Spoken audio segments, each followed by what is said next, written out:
Postman Pat, The Secret. Story by John Cunliffe. From the original television series. It was a special day for Pat. He sang as he drove along the valley. It was a happy day too. Jess sat beside him and twitched his whiskers. "Now, young Jess, don't you give my secret away," said Pat. Jess said not one word about it.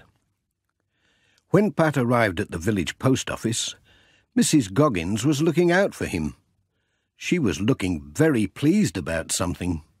"Hello, Pat," she said. "There's a lot of post today." Who could be writing all these letters to Pat? One had a drawing of a cat on it. The writing looked like Katie Pottage's. "Why don't you open them?" said Mrs. Goggins. So Pat did. What a surprise! They were all birthday cards. There was one from every person on his round. How did they all know that it was his birthday? Now it was no longer a secret. "How did they know?" said Mrs. Goggins. "Well, I didn't tell them." "Happy birthday, Pat, and many happy returns." Pat bought 6 chocolate kittens, then gathered up all his cards and the day's letters and went on his way. At Greendale Farm, the twins sang "Happy Birthday to You" when Pat came in with the letters, and Mrs. Pottage joined in too. He showed them all his cards, then Mrs. Pottage whisked a cloth off the table, and there was a birthday cake, with an icing sugar post office van on it, and pink letters saying, "Birthday greetings to Postman Pat." There was a sugar mouse for Jess. "But how did you know it was my birthday?" said Pat. "We're not telling," said Mrs. Pottage.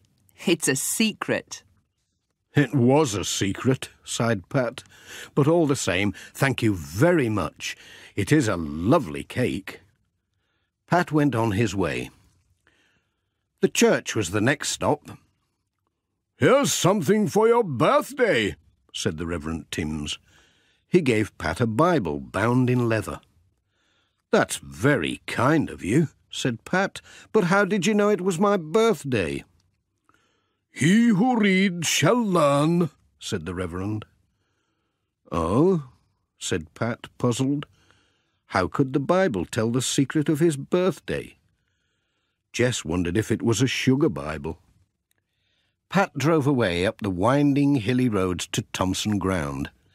Mrs. Thompson was looking at Pat's birthday cards when Alf came in. "Hello, Pat," he said. "Happy birthday." He gave Pat a walking stick with a curly sheep's horn for a handle. "Thank you," said Pat. "It will be very useful. But how did you know it was my birthday?"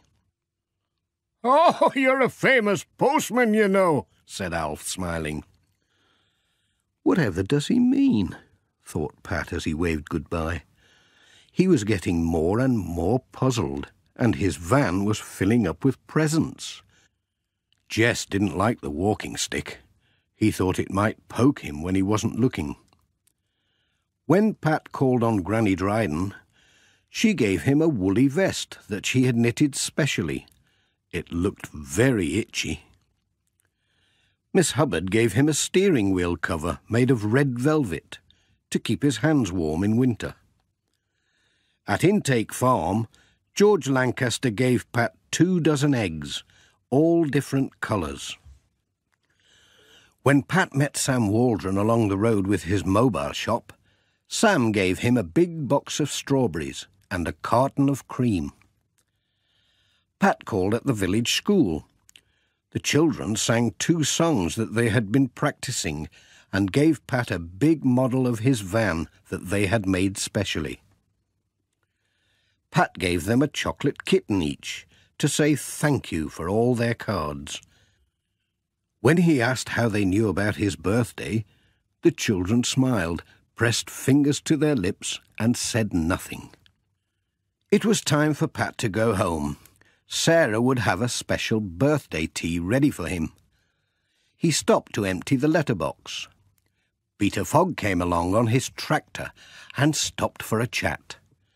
Pat told him about how everyone knew his birthday. "Don't you know why?" said Peter, laughing. "I certainly do not," said Pat. Peter pulled the Pencaster Gazette out of his pocket. "Look at this," he said. Pat was amazed. There was a big headline, "Happy Birthday to the Postman of the Year." "Well," said Pat, "so that's how everyone knew. I wonder how they found out." "Keep it as a souvenir," said Peter. "Thanks," said Pat, "and that surely is my last present today." Jess wondered when his birthday could be. Never mind, there would be a good dinner waiting for him. That was as good as a birthday any time. "What a strange day," said Pat. "We've finished up with a van full of letters and parcels." And off they went home. Jess didn't have his usual catnap. He wanted to keep an eye on that sheep's horn, just in case it tried anything funny. Postman Pat, Postman Pat, Postman Pat, and his black and white cat.